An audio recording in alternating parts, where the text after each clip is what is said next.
सबरी, वो उसका नाम सबरी नहीं था, सवर जाति में जन्म होने से उसका सबरी नाम पड़ गया।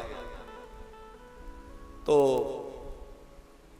अभी बालिका ही थी, अवस्था अधिक नहीं हुई थी, लेकिन पहले के समय में बाल विवाह हो जाते थे तो विवाह की तैयारी होने लगी।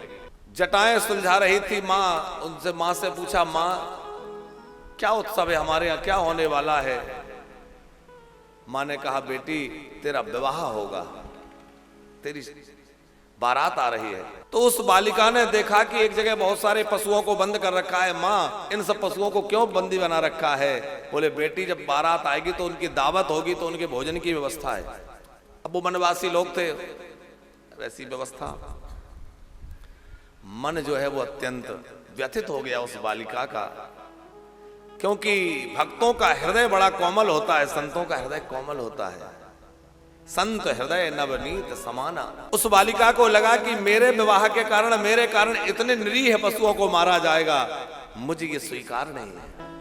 दिन में तैयारियां चलती रही, रात्रि में सब सो गए, तब यह बालिका अर्धरात्रि में उठी और सबसे पहले उन पशुओं के बाड़े में गई जहां वो पशु बंद थे।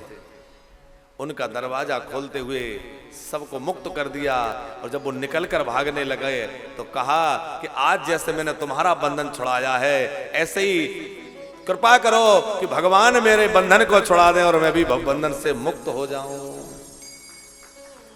और रात्रि में ही निकल कर भागी, जंगलों में छुपती हुई, भागती हुई, कभी किसी की कुटिया में, कभी किसी की में, पर कोई भी ऋषि मुनि ने उसको आश्रय नहीं दिया। सवर जाति की है, कन्या है,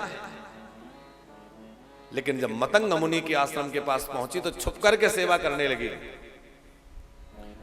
वहां भी भयभीत थी कि कहीं ऐसा ना हो कि मुझे यहां से निकाल दिया जाए। तो रात्रि के समय जब सब सो जाते तब सेवा करने जाते, तो आश्रम के बाहर बुहारी कर देती। संविधाएं जंगल में से दिन में लेकर आती और रात्रि में दरवाजे पर रख जाती, साधुओं के काम आएंगे।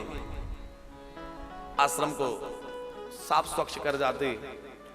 सवेरे लोग देखते आखिर ये सेवा करता कौन है। एक दिन सेवकों ने छुप करके देख लिया, पकड़ी गई, बहुत डर गई, थरथर कांपने लगी। मतंग मुनि के सामने प्रस्तुत किया। मतंग ने कहा, बेटी डरो मत, मैं तुम्हें अपनी बेटी बनाकर रखूंगा, रहो मेरे आश्रम में और खूब प्रेम से राम राम करो, कोई बात नहीं है।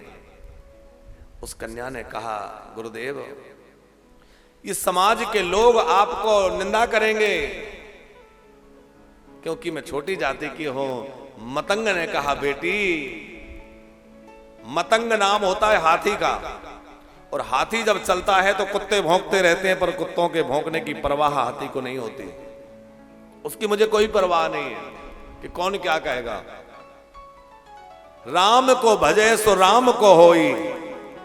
बेटी तू भगवान की भक्ता है, तू मेरे यहां रहे। मतंग के यहां वह बेटी रही, और जब वो थोड़ी बड़ी हो गई, मतंग ऋषि ने कहा, देवी अब मेरे जाने का समय आ गया,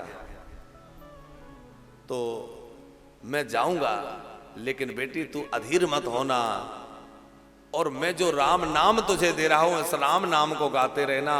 तुझे भगवान के पास नहीं जाना पड़ेगा, एक दिन स्वयं भगवान चल करके तेरे पास आएंगे। गुरु जी का आशीर्वाद हो तो भगवान कैसे चलकर आ जाते हैं, ये इस प्रकरण से समझना है।